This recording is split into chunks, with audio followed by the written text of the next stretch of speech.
தலைவர் மட்டும்தான் பவர்ஃபுல்லா காட்டுவாங்க. மத்த எல்லாரும் வந்து அவர் ஹெல்ப் பண்ற மாதிரி அண்ணா வாங்கன்னா போங்கன்னா தான் சொல்லுவாங்க. முன்னாடி தெரிஞ்சு போச்சு சொல்றாங்க படத்துல. ஆமா, பேட்ட படத்தை பார்த்துட்டே முடிவு பண்ணிட்டேன் நான். விஜய் சேதுபதி மொக்க பண்ணியிருப்பாங்க அதுல. அப்பவே தெரிஞ்சு போது தலைவர் ஒரு படம் நடிகர்னா தலைவர் மட்டும்தான் அதுல பவர்ஃபுல் அப்படின்ட்டு. இல்ல சோபின் கொஞ்சம் பவர்ஃபுல்லா காட்டியிருப்பாங்க கொஞ்சம், அது நல்லா இருக்கும். மற்றபடி தலைவர் தலைவர் தலைவர் தான். தலைவர் காலை பார்த்தல நாங்க 2000 நாள் நம்ம அனிருத் அவருடைய சாங்ஸ் ஒரு ஏஸ் மாதிரி சிகிட்டிஸ் சாங் அப்படியே முடியாம பாக்குறாரு. அது பார்த்து இன்னும் எது பால்ட் ஆகிட்டு நம்ம வேலை டிஸ்டிங் இதாக இருக்குது. இவர் எப்படி கேரக்டர் பண்ணுறாங்கன்னு சொன்னால் ஸ்ருதி ஹாசன் எது அதுக்கு அவங்க கிளாமர் கேர்ளு, கிளாமர் கேரக்டரு, இது எப்படி பண்ணுறாங்க.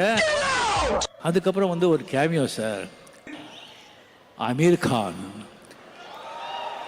எனக்கு அதை விட அப்படியே செலக்ட் ஆகிட்டார். இந்த பக்கம் வந்து சல்மான் கான், அந்த பக்கம் ஷாருக் கான், அந்த பக்கம் வந்து குள்ளம் அப்படி நிற்கிறாங்க.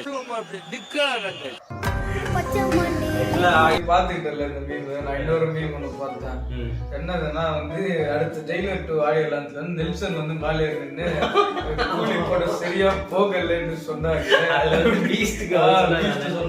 எனக்கு வந்து எப்பவுமே வந்து ரஜினி சார் அவர் வந்து படத்துக்கு முன்னாடி வர ஆடியோ ஸ்பீச் எனக்கு ரொம்ப பிடிக்கும். எப்படி வந்து அண்ணாவுக்கு எனக்கு எப்படி பிடிக்குமோ அதே மாதிரி எனக்கு ரஜினி சார் வந்து பிடிக்கும் எப்பவுமே.